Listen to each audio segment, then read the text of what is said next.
एक समय की बात है, भगवान गौतम बुद्ध एक गांव में धर्म सभा को संबोधित कर रहे थे। लोग अपनी विभिन्न परेशानियों को लेकर उनके पास जाते और उसका हल लेकर खुशी खुशी वहां से लौटते।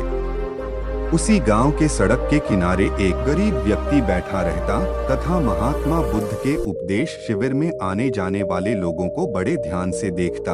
उसे बड़ा आश्चर्य होता कि लोग अंदर तो बड़े दुखी चेहरे लेकर जाते हैं, लेकिन जब वापस आते हैं तो बड़े खुश और प्रसन्न दिखाई देते हैं। उस गरीब को लगा कि क्यों न वो भी अपनी समस्या को भगवान के समक्ष रखे। मन में यह विचार लिए वह भी महात्मा बुद्ध के पास पहुंचा।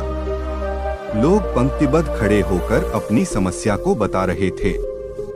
जब उसकी बारी आई तो उसने सबसे पहले महात्मा बुद्ध को प्रणाम किया और फिर कहा, भगवान, इस गांव में लगभग सभी लोग खुश और समृद्ध, फिर मैं ही क्यों गरीब हूँ।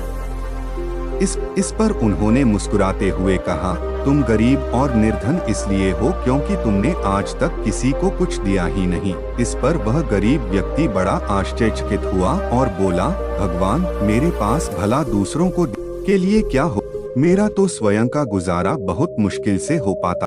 लोगों से भीख मांगकर अपना पेट भरता हूँ। भगवान बुद्ध कुछ देर शांत रहे, फिर बोले, तुम बड़े अज्ञानी हो।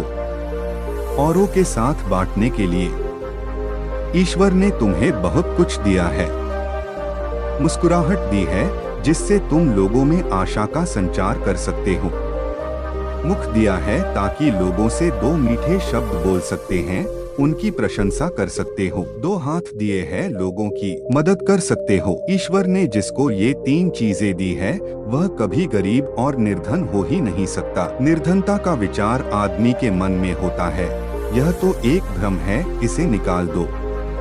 कभी भी मन में निर्धनता का भाव उत्पन्न न होने दो, गरीबी अपने आप दूर हो जाएगी। भगवान बुद्ध का संदेश सुनकर उस आदमी का चेहरा चमक उठा और उसने इस उपदेश को अपने जीवन में उतारा, जिससे वह फिर कभी दुखी नहीं हुआ।